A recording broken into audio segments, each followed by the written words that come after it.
Hi friends, welcome back to my channel Maha garden. இன்றைக்கி நம்ம பார்க்க போகிறது இருவாச்சி மல்லி செடி. இருவாச்சி மல்லி செடியில் நிறைய பூக்கள் கொத்து கொத்தாக பூத்துருக்கு. ஆனால் இதோட இதழ்கள் வந்து நடுவில் வந்து கொஞ்சம் விரிய மாட்டேங்கி, கீழே மட்டும் விரிஞ்சிட்டு அப்படியே கொஞ்சம் வாடிடுது. மறுநாள் எடுப்போம் பார்த்தோன்னா அதுக்குள்ளே வாடிடுது, ஃபுல்லும் விரிய மாட்டேங்குது, என்னன்னு தெரில. ஆனால் நிறைய கொத்து கொத்தாக பூக்கள் வச்சுருக்கு ஒரு செடியில். இதை எப்படி இது பண்ணுறதுன்னு தெரியல. ஆனால் மொட்டுகள் வந்து குட்டி குட்டியாக தான் இருக்குது. நடுவில் உள்ள மொட்டு கொஞ்சம் பெருசாக இருக்குது, சைடில் உள்ளது கொஞ்சம் குட்டியாக தான் இருக்குது. பார்ப்போம் இதில் எவ்வளோ பூக்கள் இருக்குதுன்னு பாருங்கள். ஒவ்வொரு பிரான்ச்சஸ்லேயும் நிறைய பூக்கள் இருக்குது. இந்த வட்டம் தான் இது நிறைய பூக்க ஆரம்பிச்சிருக்கு இருவாச்சி மல்லி செடி. இது ஒரு 2 வருஷம் இல்லாட்டி ஒரு 3 வருஷமாக என்கிட்ட இருக்குது இந்த செடி.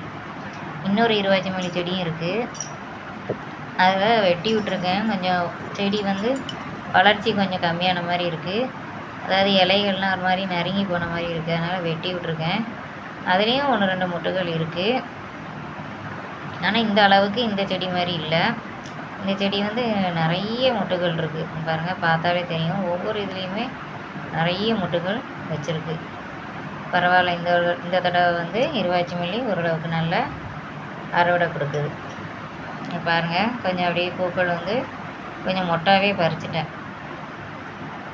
இது வந்து இட்லி பூச்செடி, சிவப்பு கலர் இட்லி பூச்செடி. இந்த இட்லி பூச்செடி வந்து எல்லாமே வெட்டி விட்டேன்.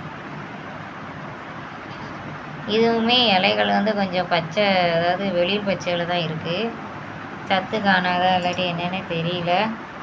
பூக்கள் வந்து அவ்வளவு சீக்கிரம் வைக்க மாட்டேங்குது இந்த செடியில். அதனால் செடி வெட்டி விட்டு பார்ப்போம் அப்படின்ட்டு இந்த செடியும் வெட்டி விட்டுருக்கேன். பாருங்கள், எல்லாமே ஒரு 5-6 பிரான்ச்சஸ் இருக்குது. இதில் எல்லாத்தையுமே வெட்டி விட்டுருக்கேன். இதுக்கு கொஞ்சம் உரங்கள் கொடுத்து பார்க்கணும். அதாவது கொஞ்சம் பூக்கள் பிடிக்குதான்னு பார்ப்போம். இந்த சீசனில் பூக்கள் பிடிக்குதான்னு பார்ப்போம். எல்லா செடியுமே கொஞ்சம் வெட்டி விட்டுருக்கேன் இந்த தடவை. இது வந்து கொய்யா செடி யாருன்னு வெட்டி விட்டதில் நிறைய துளிர் எடுத்து வந்திருக்கு பாருங்கள். 2 இதாக வந்திருக்கு பாருங்கள். ஒரு நுனியை வெட்டி விட்டால் 2 இதில் 2 இதாக வரும். இது மாதிரி 2 இதை வெட்டி விட்டால் 4 இதாக வரும், அப்படி வரும். எல்லாத்துலேயும் 2 துளிர்கள் பிடிச்சிருக்கு பாருங்கள். ஒவ்வொரு பிரான்ச்லேயும் துளிர்கள் நிறைய பிடிச்சி வந்திருக்கு. செடியுமே ஃப்ரெஷ்ஷாக தான் இருக்குது. வெட்டி விட்டால் வாடிடுமோன்னு நினச்சேன், ஆனால் பரவாயில்ல, துளிர்கள் வந்துருச்சு. ஆனால் இதில் பூக்கள் பிடிக்குதா என்னன்னு தெரியல. போன வருஷமும் ஒன்றுமே பூக்களும் பிடிக்கல. இந்த வருஷம் கொய்யா ஏதாவது கொய்யா காய்க்குதா, அதாவது பூக்களாவது எடுக்குதான்னு பார்க்கணும். பார்ப்போம். வெட்டி விட்டுருக்கேன்ல, ஏதாவது பலன் தெரியுதா பார்ப்போம். இதுக்கு மண்புழு உரம் வந்து உரமாக கொடுக்கலாம். இலை சருகுகளையும் போடலாம், பழுத்த இலைகள் அதெல்லாம் போடலாம். எப்படி மரம் மாதிரி இருக்குது பாருங்கள். நல்லாவே இதோட ஸ்டெம்லாம் நல்லா தடிமனாக ஆயிட்டு. பார்ப்போம் இதில் வந்து பூக்கள் பிடிக்குதா, இந்த வருஷம் பூக்கள் பிடிக்குதான்னு பார்ப்போம். இப்போ தான் அந்த பழமரங்களுக்கெல்லாம் சம்மர் தான் சீசன், அதனால் இப்போ வந்து பூத்தாதான் பூத்தபடி இல்லாட்டி இனிமேல் அடுத்த சீசனுக்கு தான் பார்க்கணும். பாருங்கள், நல்ல வளர்ச்சி. இது வந்து ரோஜா மல்லி. ஒரே கொத்தில் எத்தனை மொட்டு வச்சுருக்கு பாருங்கள். 1 2 3 4 5 6 மொட்டுகள். ஒரே இதில் 6 மொட்டுகள் வந்திருக்கு பாருங்கள். ஒன்று போல் பிடிச்சி வந்திருக்கு. இது வந்து ஒரே இது சின்ன பிராஞ்சில் தான் இப்படி வந்திருக்கு பாருங்கள். இதே மாதிரி இன்னொரு இதுவும் இருக்குது, இன்னொரு மொட்டு வந்திருக்கு. ஆனால் அது சிங்கிள் மொட்டாக தான் இருக்குது. இது வந்து ஒரு 5-6 பூ ஒட்டி நல்லா அப்படியே ஒட்டி ஒட்டி இருக்குது. பார்ப்போம். இது வந்து இந்த செடியிலையும் நிறைய துளிர்கள் வந்திருக்கு. ரோஜா மல்லியும் இப்போ சீசனுங்கிறதுனால நிறைய வந்திருக்கு. பாருங்கள் எவ்வளோ அழகாக இருக்குன்ட்டு. இது எப்படி ஒவ்வொரு பூவாக எப்படி விரியும் தெரியல. இதான் நான் சொன்னேன், அது சிங்கிள். இது சிங்கிளாக இருக்கா, இது அது வந்து ஃபுல்லுமே ஒட்டி ஒட்டி இருக்குது. அது எப்படி தான் பூக்க போகுதுன்னு தெரியல.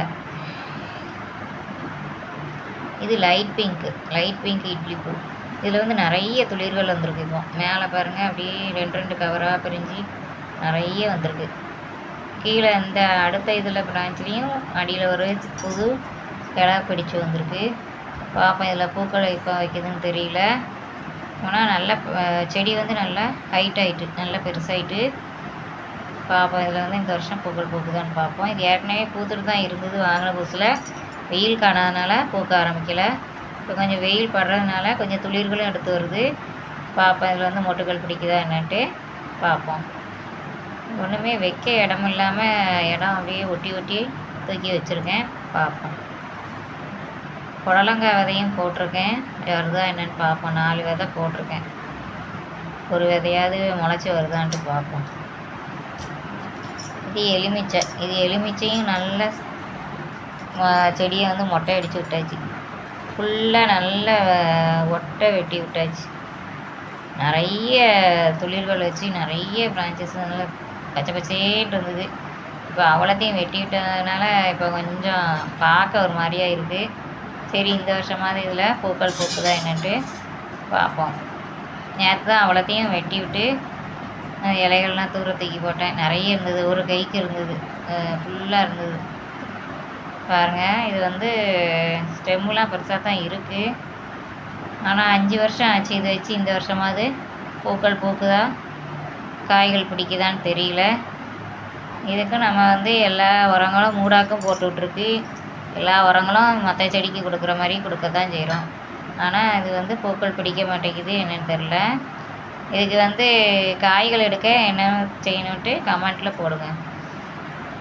இது வந்து காஷ்மீரி ரோஜா. காஷ்மீரி ரோஜா வந்து இது வந்து மாடி படிக்க அடியில் இருக்குது.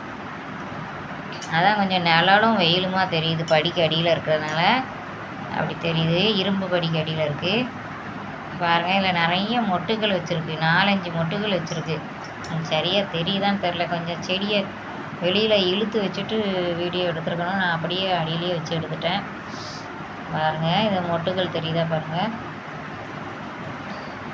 இந்த தெரியுது பாருங்கள் மொட்டுகள். அதாவது 4 மொட்டுகள் வச்சுருக்கு இந்த செடியில். மாடியிலையும் காஷ்மீரி ரோஜா நல்லா பூத்துட்ருந்து. அது பக்கத்தில் ஒரு தக்காளி வந்ததுன்ட்டு சரி அது காய்க்கட்டும் பூக்கட்டும்னு விட்டோன்னா சத்த ஃபுல்லாக அது இழுத்துக்கிட்டு காஷ்மீரி ரோஜா அப்படியே ஸ்டன்னாகி நிற்கிது. இதுதான் இப்போ பூத்துட்ருக்கு. பாருங்கள், இதில் 4 மொட்டுகள் இருக்குது. நல்ல செடி எவ்வளோ ஃப்ரெஷ்ஷாக இருக்கு பாருங்கள். காஷ்மீரி ரோஜா நல்லா பறந்து விரிஞ்சு அப்படியே இந்த